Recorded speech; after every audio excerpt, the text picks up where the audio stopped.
Assalamualaikum warahmatullahi wabarakatuh. Ramadan mulia, Ramadan bercahaya. Halo pendengar bercahaya, selamat pagi. Kali ini Tiwi hadir ya di 94.3 Radio Bercahaya, paling pas untuk Cilacap, di program Dialog Bercahaya bersama Dinas Imigrasi ya pendengar bercahaya. Dan kali ini kita akan membahas tema kita di kesempatan siang hari ini adalah pengawasan keimigrasian bersama narasumber yang sudah hadir di kesempatan siang pagi hari ini ya pendengar bercahaya. Beliau adalah Bapak Muhammad Rio Adri Reza, Kasih Intelijen dan Penindakan Keimigrasian. Kita sapa dulu. Assalamualaikum warahmatullahi wabarakatuh, Pak Muhammad Rio. Waalaikumsalam warahmatullahi wabarakatuh. Iya, gimana kabar? Pagi, salam sejahtera untuk kita semua. Pagi Pak Rio, kabar hari ini sehat ya Pak ya? Alhamdulillah sehat. Iya, terus kita juga sapa Pak Armi Abrianto Siregar, Kasubsi Penindakan Keimigrasian. Selamat pagi Pak Armi. Selamat pagi Ibu. Iya, Salam kabar sehat. hari ini sehat ya Pak ya? Sehat. Iya, Bapak-bapak puasa gimana, lancar? Alhamdulillah lancar. Dan tema kita pengawasan keimigrasian. Pendengar bercahaya boleh ikut berinteraktif, silahkan SMS WhatsApp kita di nomor 0811260543 untuk SMS serta WhatsAppnya, atau bisa ikut bergabung di via Facebook. Kita juga live streaming ini ya lewat Facebook Bercahaya FM.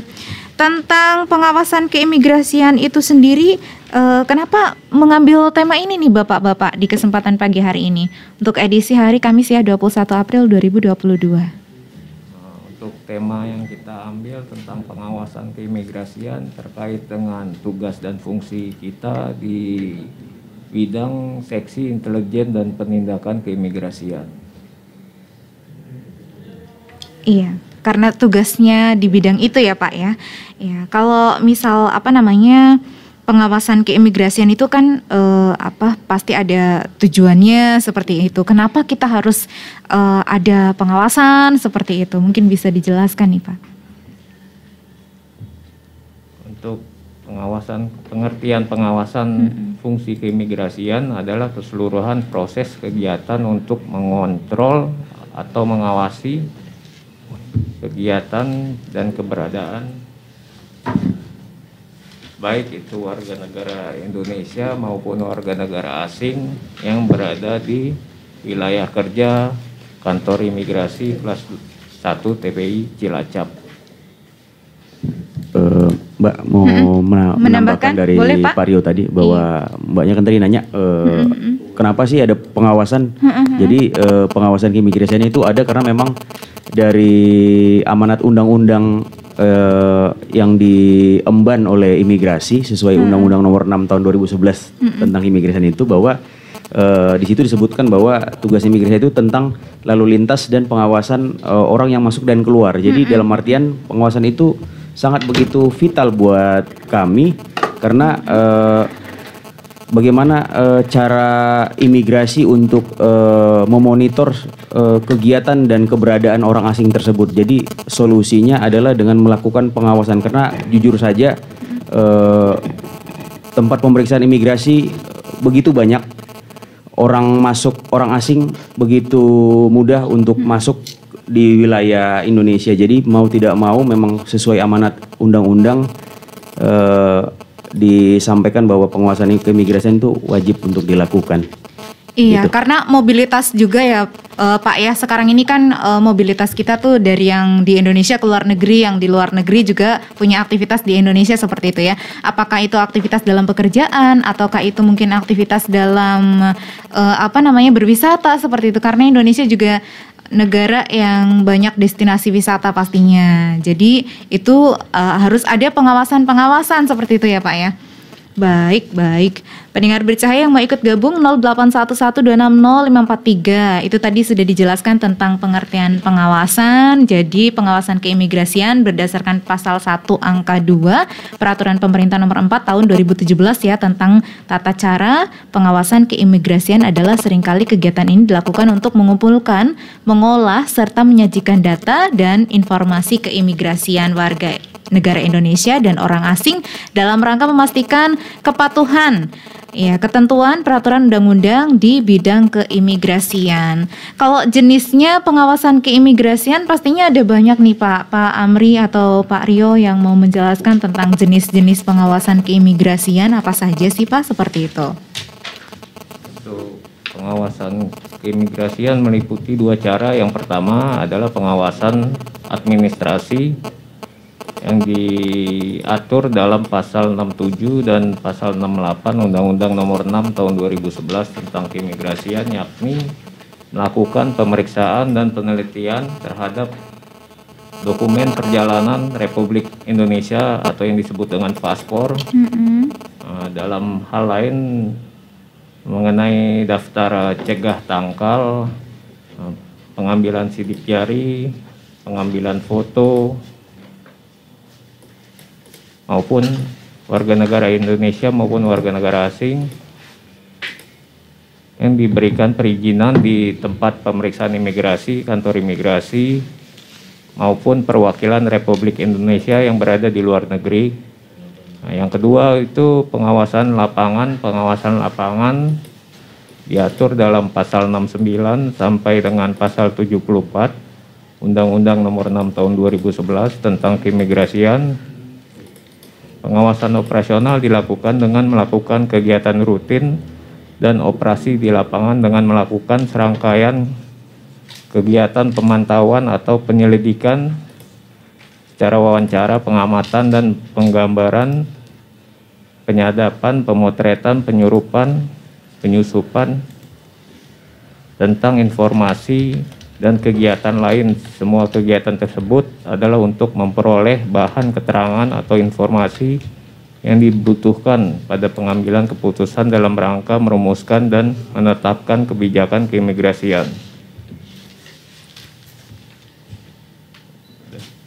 Ya, itu Mbak, jadi jenis pengawasannya ada dua, administratif dan lapangan. Jadi kalau administratif tadi sudah dijelaskan Pak Rio, proses pemeriksaan dan penelitian. Jadi dalam artian orang yang masuk ke Indonesia, jadi dia berkas kelengkapannya akan dilakukan pengecekan oleh petugas imigrasi, baik itu di tempat pemeriksaan imigrasi atau di perwakilan atau yang mengajukan izin tinggal atau visa. Kemudian pengawasan keimigrasian itu kita tambahkan tidak hanya terkait warga negara asing, termasuk juga warga negara Indonesia. Makanya tadi dijelaskan oleh Pak Rio, ada terkait pemeriksaan daftar cegah dan tangkal. Jadi kalau untuk orang Indonesia dilakukan pencegahan. Kalau misalnya ada terkait permasalahan, misalnya contoh ada orang yang bermasalah terkait piutang negara, yang bersangkutan dilakukan pencegahan. Pengajuan pencegahannya itu kemana? Ke imigrasi, instansi yang terkait pengajuan pencegahannya ke imigrasi untuk pencegahan berangkat. Kalau untuk tangkal, bagi orang asing yang memang memiliki permasalahan hukum, baik itu permasalahan keimigrasian atau permasalahan keuangan atau permasalahan yang berhubungan dengan hukum Indonesia, itu akan dilakukan namanya penangkalan. Artinya tidak boleh masuk wilayah Indonesia. Jadi perbedaannya kalau cegah dicegah berangkat untuk WNI, warga negara Indonesia. Kalau tangkal tidak boleh masuk wilayah gitu Indonesia gitu. Jadi kalau cegah dari Indonesia nggak boleh pergi ke luar negeri karena mungkin ada kasus-kasus seperti itu ya Pak ya. Ya biasanya pejabat nih Pak yang banyak Bu, pejabat, ada juga artis. Yang punya masalah belum terselesaikan seperti itu, jadi nggak boleh pergi kemana-mana sebelum masalah tersebut mungkin terselesaikan seperti itu. Kalau tangkal, jadi orang-orang yang dari luar negeri mau masuk ditangkal dulu. Kalau orang-orang yang dari luar negeri itu biasanya kenapa Pak nggak boleh gitu kasusnya itu karena apa? Karena hukum terkait dengan hukum juga. Tapi kenapa dari sana bisa sampai ke Indonesia misal? Oh, jadi gini Bu, saya tambahkan, kadang kan ada kegiatan teknis permasalahan hukum itu, orang itu misalnya sudah berada di luar negeri, berada di luar negeri, tapi memang permasalahannya masih terproses.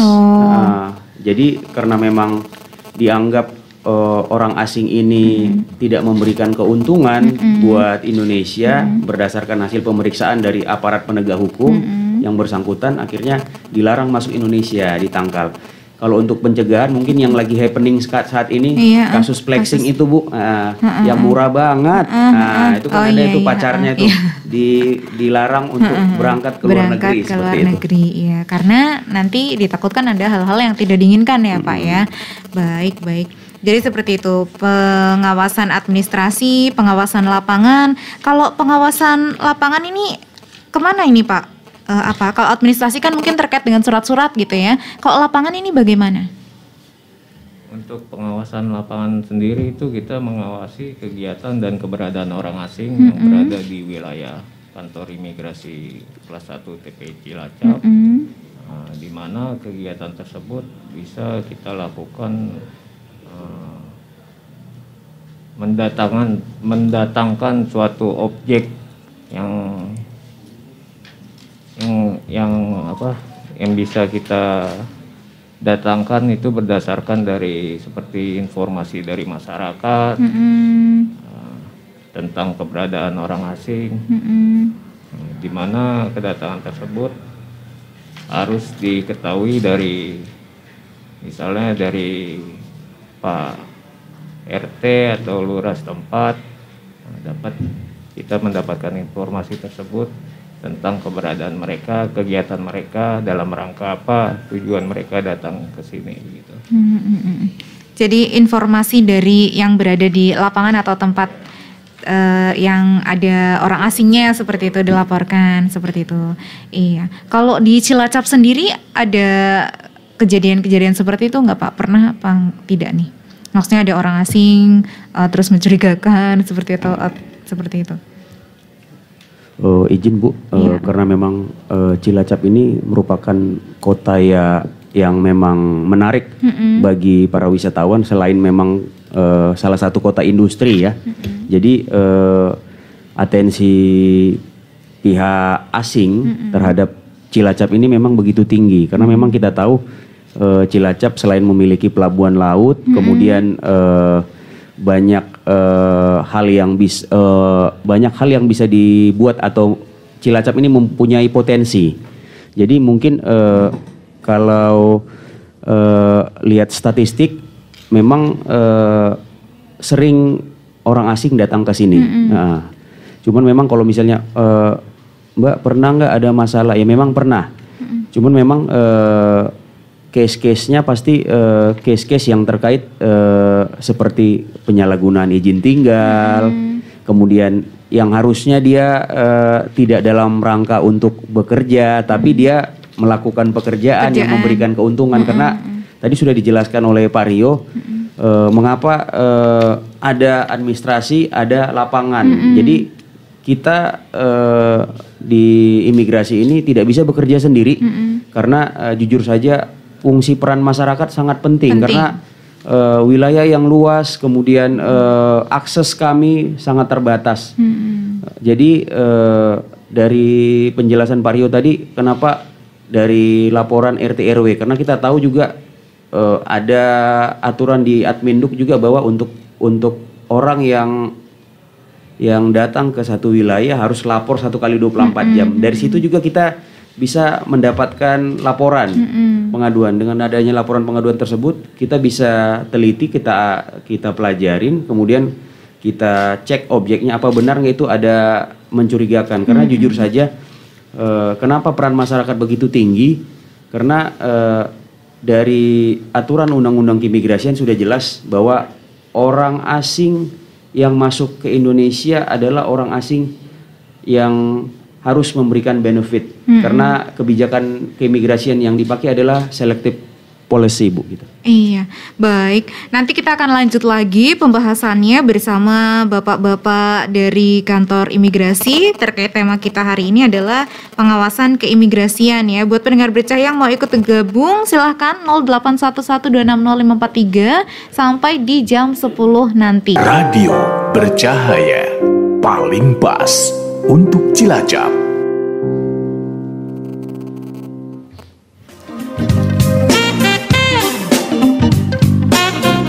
Halo pendengar bercahaya, selamat pagi. Dan Tiwi masih menyemangati Anda, menemani Anda dalam program Dialog Bercahaya. Tema kita adalah pengawasan keimigrasian bersama Kantor Imigrasi Kelas 2 TPI Cilacap.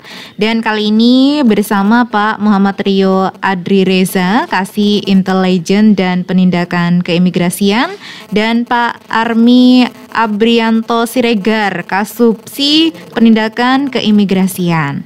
Iya, dan ada pertanyaan dulu yang sudah ikut bergabung lewat via WhatsApp kita di 0811260543. Ada Mbak Judi ini yang ada di Hong Kong. Halo Mbak Judi, apa kabarnya? Menyimak lewat streaming ya di Hong Kong.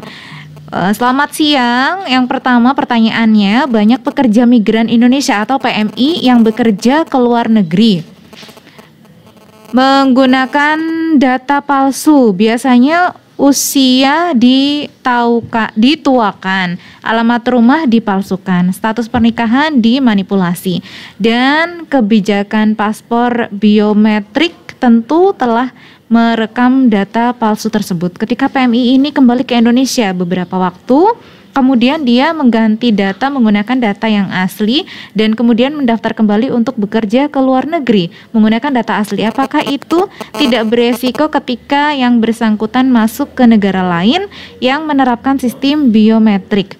Karena dianggap telah memalsukan data, dan memalsukan data untuk beberapa negara dianggap sebagai kejahatan luar biasa. Itu yang pertama Pak, mungkin bisa dijawab dulu.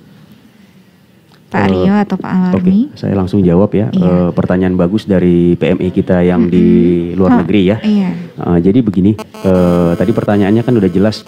Apabila dia dulu pakai data yang diduga palsu, kemudian sekarang dia menggunakan data identitas yang sebenarnya. Jadi yang pertama kita kasih informasi bahwa saat ini yang bersangkutan kan sudah terekam datanya di NIK. Jadi sekarang memang pemerintah Indonesia dengan adanya nomor induk kependudukan itu membuat semuanya satu line.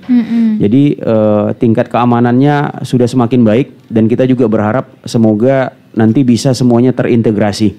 Jadi kalau ditanya apakah akan terkendala, memang mungkin awalnya akan terkendala, tapi memang kalau dari sisi keimigrasian kami akan membantu calon PMI tersebut dengan beberapa proses. Misalnya sebelumnya dia datanya berbeda, kemudian saat ini dia pengajuan permohonan dengan data yang benar, kita nanti akan melakukan proses pemeriksaan secara internal terkait berkas kelengkapannya. Apakah memang berkas kelengkapan saat ini sudah benar? Yang jadi permasalahan mungkin ada beberapa negara di dunia ini yang memang melakukan perekaman data biometrik untuk orang masuk dan keluar itu memang single data, Bu. Jadi seperti contoh Singapura, kemudian Taiwan, yang justru memang dua negara ini salah satu tujuan utama calon PMI kita. Mungkin kalau dari kami kasih tips ya.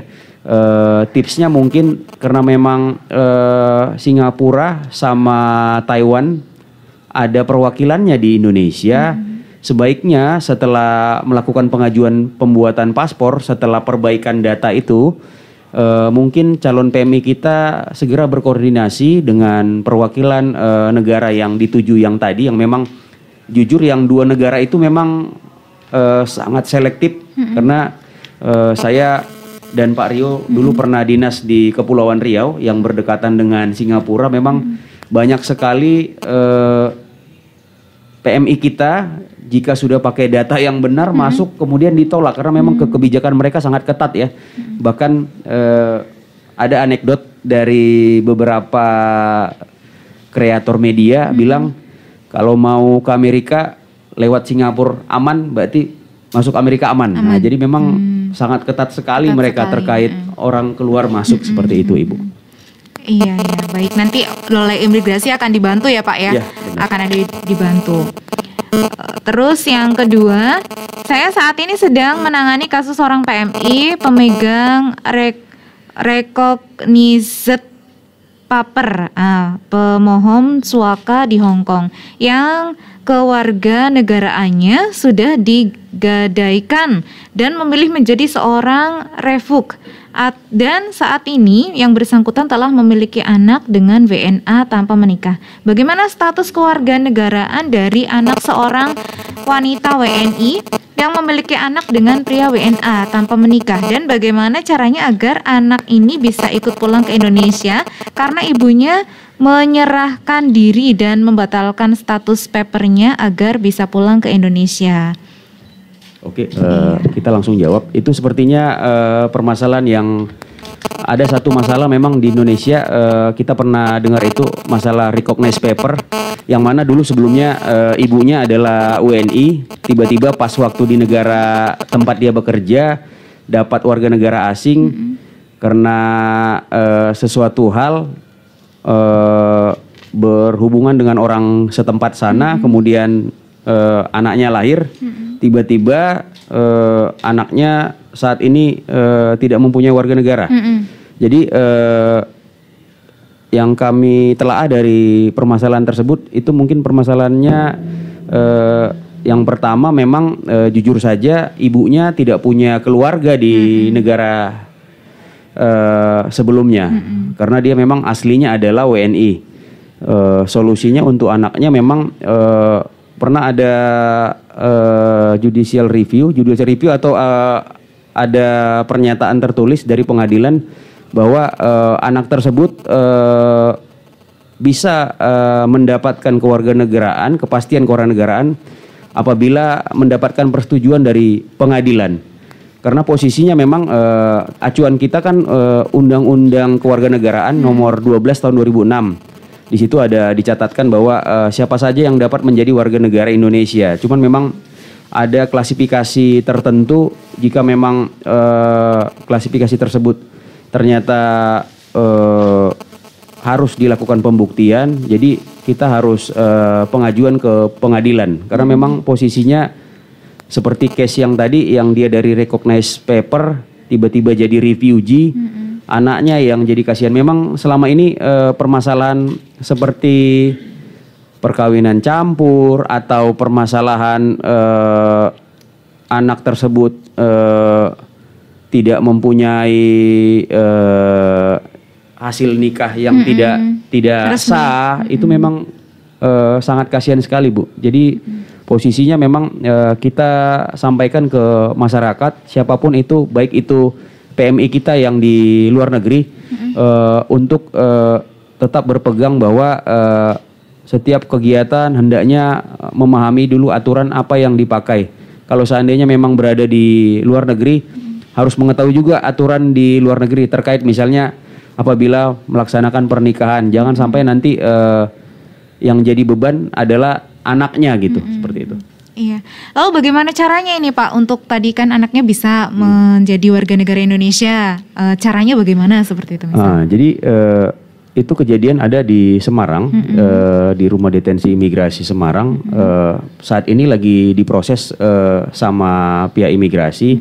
Pihak imigrasi sudah berkonsultasi dengan Dinas Kependudukan dan Catatan Sipil setempat, karena memang posisinya case ini tidak pernah terjadi. Tapi memang berdasarkan informasi dari Rumah Detensi Imigrasi Semarang bahwa permasalahan tersebut akan diajukan ke pengadilan untuk mendapatkan kepastian anak itu benar memang anak dari orang Indonesia, walaupun memang sebenarnya ibunya udah melepaskan kewarganegaraannya, seperti itu.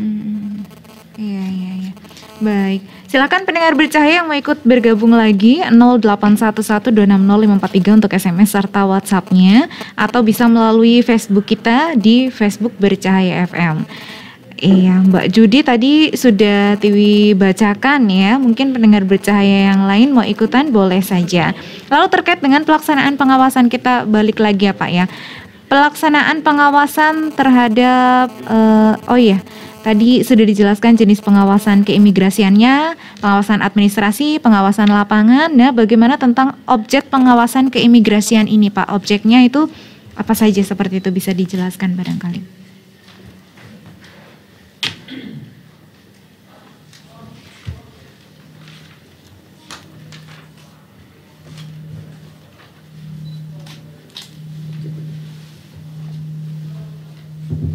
Untuk objek pengawasannya itu terdiri dari dua. Yang pertama, pengawasan terhadap warga negara Indonesia yang memohon dokumen perjalanan atau yang disebut dengan paspor.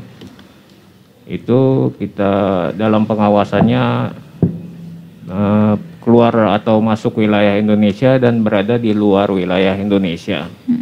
Dan yang kedua, untuk pengawasan terhadap warga negara asing yang masuk dan keluar wilayah Indonesia, serta pengawasan terhadap keberadaan dan kegiatan orang asing di wilayah Indonesia. Iya, baik. Keluar masuk wilayah Indonesia ya Pak ya. Terus juga pelaksanaan pengawasan terhadap WNA-nya ini bagaimana Bapak? Untuk pengawasan terhadap WNA-nya itu pada saat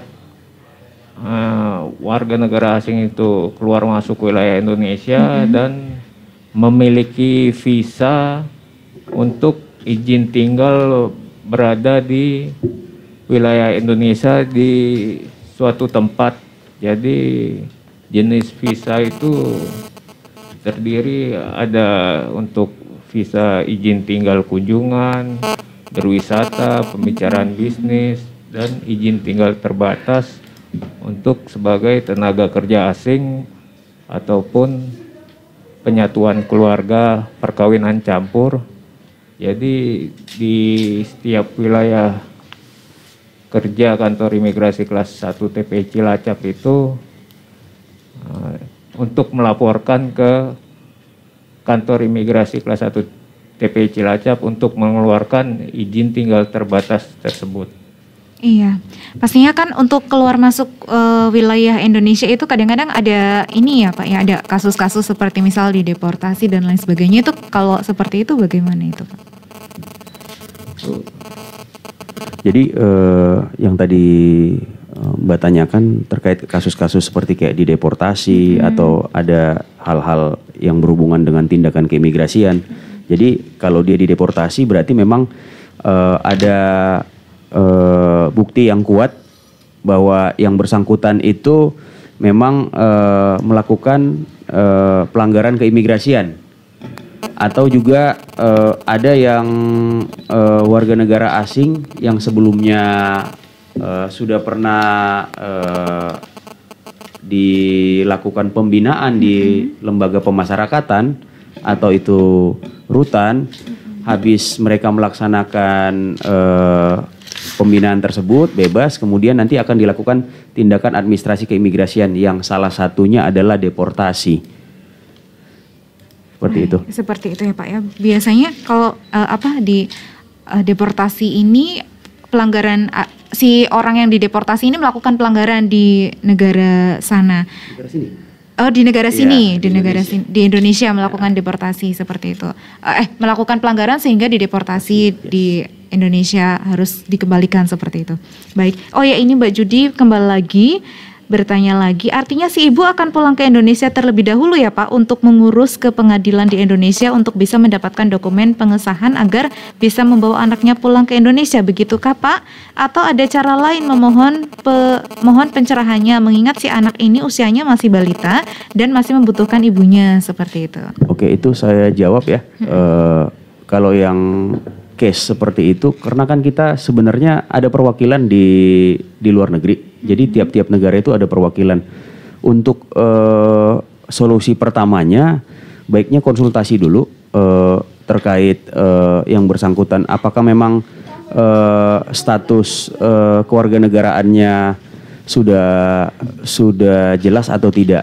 Karena memang apa yang ditanyakan Mbak Judit tadi itu ya persis seperti yang lagi diproses di rumah detensi imigrasi Semarang. Cuman masalahnya ini orangnya sudah di Indonesia gitu. Oh, iya. Kalau ini kan tadi Mbak Judit bilang orangnya masih di sana. Memang posisinya karena memang undang-undang kewarganegaraan ini adalah undang-undang yang rigid, di mana selain masalah keimigrasian, tapi juga masalah status kependudukan yang bersangkutan. Jadi itu perlu dipahami mengapa kewarganegaraan itu sangat vital, gitu Bu. Iya, seperti itu Mbak Judi. Barangkali Mbak Judi masih ingin bertanya lagi juga boleh ya, 0811260543, atau pendengar bercahaya yang lain silahkan yang mau ingin bergabung bertanya kepada narasumber yang sudah hadir dari kantor imigrasi. Kita tahan dulu ya pendengar bercahaya, jangan kemana-mana. Setelah jeda kita akan kembali lagi masih di Dialog Bercahaya. Bercahaya.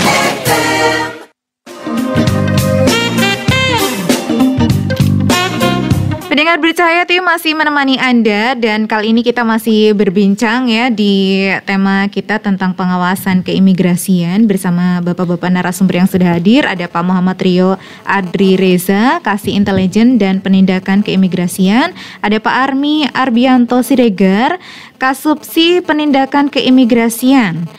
Silakan 0811260543. Ada yang bertanya ini ya, tapi melalui WhatsApp-nya Tiwi. Assalamualaikum Bercahaya FM dan narasumber dari Imigrasi Cilacap. Selamat berpuasa bagi yang menjalankan. Dan sekarang Hari Kartini, semoga spiritnya masih menginspirasi. Bagi terus ini apa? Mana nih? Bagi yang belum pernah keluar negeri seperti saya, berapa biaya pembuatan visa dan paspor dan berapa lama pembikinannya? Kalau ada masyarakat yang menemukan ada warga negara asing di wilayah Cilacap yang diduga tidak berizin atau habis izinnya, kemana harus lapor Pak? Dan berapa banyak sebenarnya TKA di Cilacap saat ini, terutama yang berada di salah satu ini Pak, di PLTU seperti itu pertanyaannya. Dari Mas Hanasil, ya silakan ini Bapak-bapak. Oke, saya jawab yang pertama ya, terkait berapa sih biaya dari dokumen perjalanan Republik Indonesia. Jadi masyarakat yang ada di Cilacap jangan khawatir, nggak mahal kok harga dari paspor tersebut. Untuk paspor umum harganya 350. Jangan lupa ya, pada saat pembuatan paspornya dilengkapin berkas kelengkapannya. Ini sambilan aja, kami juga sambilan promosi juga ini. Untuk kelengkapan pembuatan paspornya bisa dilengkapin KTP, kartu keluarga, akta kelahiran. Kalau nggak ada akta kelahiran bisa juga ijazah terakhir non gelar. Kalau nggak ada ijazah terakhir non gelar, bagi yang sudah menikah bisa juga menggunakan buku nikah. Yang penting dari semua data itu, datanya harus sama semuanya, karena data yang benar adalah kunci buat masyarakat manapun jika ingin bepergian. Karena kalau dengan data yang benar nanti kita nggak pusing-pusing lagi gitu. Baru untuk permasalahan Pak berapa visa? Nah gini, kalau untuk orang Indonesia keluar itu nanti mungkin tergantung kebijakan dari negara yang dituju. Karena memang ada beberapa negara yang dituju, misalnya masyarakat Cilacap pengennya ke Singapura. Singapura ada kerjasama bilateral dengan Indonesia, jadi diberlakukan bebas visa kunjungan singkat 30 hari. Cuman memang posisi saat ini negara-negara tetangga yang ada di sekitar kita, karena memang lagi pandemi, pembatasan masuk sama seperti kita juga gitu. Ini kita ke Indonesia baru aja mulai buka sedikit demi sedikit bordernya. Untuk masalah data ini Pak, jumlah warga negara asing yang berada di Cilacap misal seperti itu. Jadi untuk data warga negara asing yang berada di Kabupaten Cilacap itu berjumlah yang izin tinggal terbatas. Maksudnya izin tinggal terbatas itu yang masa berlakunya 1 tahun, itu berjumlah 345. Itu yang terdiri dari 311 itu tenaga kerja asing yang berada di Kabupaten Cilacap. Dan izin tinggal terbatas perkawinan campur penyatuan keluarga itu berjumlah 25. Izin tinggal terbatas pelajar itu berjumlah 7. Izin tinggal terbatas lanjut usia 1. Izin tinggal terbatas repatriasi berjumlah 1. Dan izin tinggal tetap itu berlaku 5 tahun.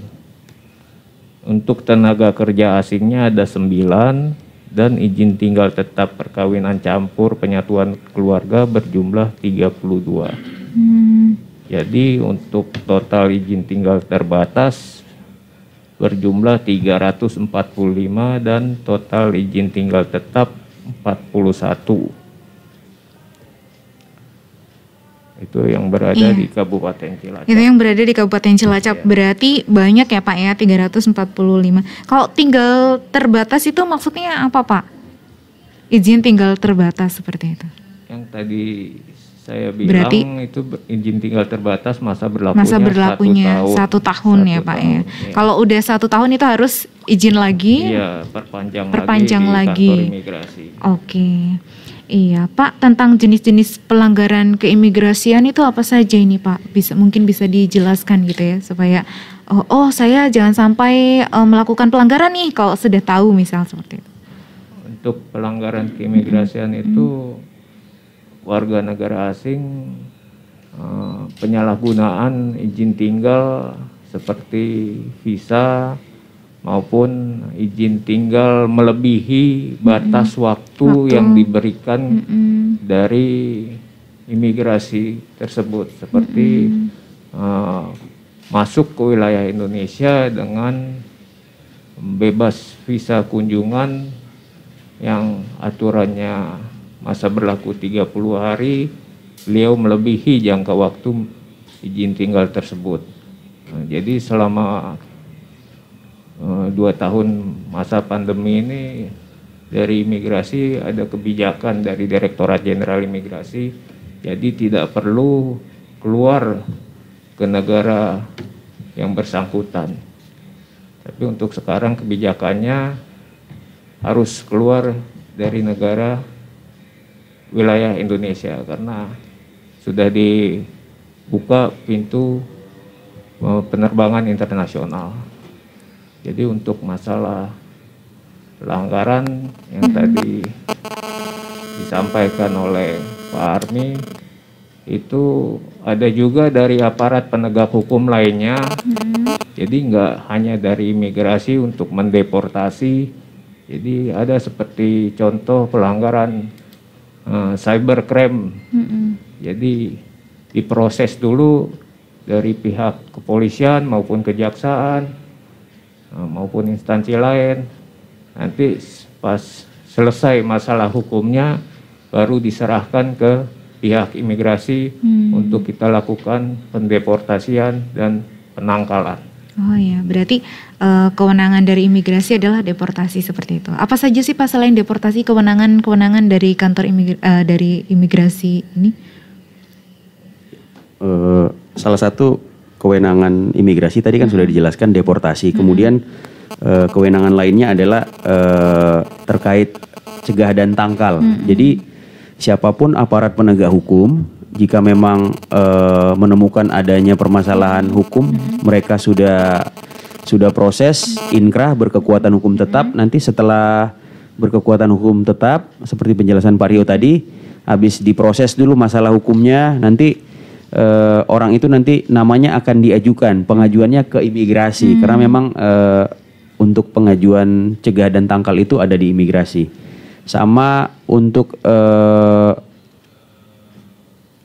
pengetatan wilayah untuk daerah-daerah tertentu. Memang kalau di aturan keimigrasian, tindakan administrasi keimigrasian itu ada lebih dari 2, tidak hanya deportasi, tidak hanya cegah dan tangkal. Jadi ada tempat-tempat tertentu juga yang tidak diperbolehkan untuk orang asing berada di situ berdasarkan aturan yang telah ditetapkan. Baru tadi ada satu pertanyaan dari mbaknya, kemana sih kalau ada permasalahan orang asing lapornya ke kantor imigrasi. Jadi jujur kantor imigrasi Cilacap punya beberapa sosial media, ada call centernya kita juga, kemudian ada website, ada IG juga, bisa lapor ke IG. Mana tahu ada masyarakat Cilacap menemukan kecurigaan terkait orang asing yang meragukan, mungkin bisa juga lapor ke sosial media yang dimiliki oleh kantor imigrasi. Iya, kalau orang luar negeri berapa lama sih Pak waktunya bisa tinggal di Indonesia, itu sampai berapa lama ini Pak? Kalau untuk tinggalnya tergantung tadi kan dengan Pak Rio tadi udah jelaskan tadi orang masuk ke Indonesia itu ada yang bisa pakai visa on arrival, ada yang bisa pakai visa izin tinggal terbatas, VITAS, yang kemudian nanti dikonversi jadi ITAS. Ada juga yang bebas visa kunjungan. Jadi tergantung si orang asing itu pakai apa visa izinnya? mana nanti masuknya gitu. Pakai visa mana seperti itu ya Pak ya. Baik, ini kita sudah berada di menit terakhir sekali Pak Rio atau Pak Army mungkin mau memberikan garis merah atau keterangan tentang tema hari ini nih, pengawasan keimigrasian. Monggo silakan Bapak. Untuk tema pengawasan keimigrasian terkait permasalahan orang asing yang berada di wilayah Kabupaten Cilacap, masyarakat dipersilakan untuk lapor ke kantor imigrasi kelas 1 TPI Cilacap dan juga bisa membuat pengaduan ke layanan sosial media yang dimiliki oleh kantor imigrasi kelas 1 TPI Cilacap. Sangat membutuhkan peran masyarakat demi situasi Cilacap yang aman dan kondusif. Terkait pengawasan orang asing, imigrasi tidak bisa bekerja sendiri. Pengawasan orang asing adalah tugas kita bersama masyarakat dan instansi yang terkait. Untuk itu kita perkuat dengan adanya tim pengawasan orang asing dengan imigrasi sebagai leading sektor, karena kolaborasi adalah kunci untuk penyelesaian pengawasan orang asing. Dan untuk paspor, dikarenakan aplikasi mobile paspor masih dalam proses pemeliharaan dan perbaikan, bagi masyarakat Kabupaten Cilacap yang ingin membuat paspor agar dapat langsung datang ke kantor imigrasi kelas 1 TPI Cilacap dengan menggunakan antrian secara walk-in. Jangan lupa bawa berkas kelengkapan pembuatan paspor. Jadi jangan takut, walaupun aplikasi paspor masih perbaikan, masyarakat tetap bisa mendapatkan layanan keimigrasian. Iya, Pak Army mungkin mau memberikan himbauan untuk masyarakat Kota Cilacap. Tadi udah disampaikan Sudah oleh Pak Rio. semuanya? Paling nanti tambahan ya, mungkin banyak masyarakat yang tidak tahu tentang imigrasi. Jadi jangan sungkan, jangan bosan-bosan kalau misalnya kurang tahu, apalagi terkait permasalahan keimigrasian, langsung saja ke kantor imigrasi kelas 1 TPI Cilacap atau nanti bisa disampaikan ke layanan sosial media kami. Jadi kami sangat butuh peran dari masyarakat agar tercipta keamanan yang lebih kondusif lagi, karena kita percaya dengan kolaborasi Cilacap khususnya akan semakin aman. Itu cukup aja Mbak. Iya, terima kasih sekali kepada narasumber yang sudah hadir. Terima kasih Pak Rio, terima kasih Pak Amri atas penjelasannya di kesempatan siang hari ini. Semoga saja pengawasan keimigrasian ini bisa lebih memperketat terkait dengan keamanan gitu lah ya Pak ya. Baik, salam untuk rekan-rekan di kantor imigrasi Pak. Iya, assalamualaikum warahmatullahi wabarakatuh. Oh, satu lagi baik. Pak Rio mungkin rada mendekat ke mic. Untuk penjelasan bahwa di keimigrasian ini untuk pelanggaran bukan hanya dengan tindakan deportasi, kita juga ada tindakan pidana keimigrasian, yaitu pro justisia dalam hal pelanggaran keimigrasian. Itu saja. Iya, terima kasih Pak. Semoga nggak ada yang melanggar ya Pak ya. Semuanya tertib, pokoknya sesuai dengan aturan yang sudah ada dan sudah ditetapkan. Baik, Tiwi pamit undur pendengar bercahaya bersama Pak Rio dan juga Pak Army dari kantor imigrasi. Kita nanti akan kembali ke program selanjutnya di jam 10 di program Galaksi. Wassalamualaikum warahmatullahi wabarakatuh. Wahai Ibu kita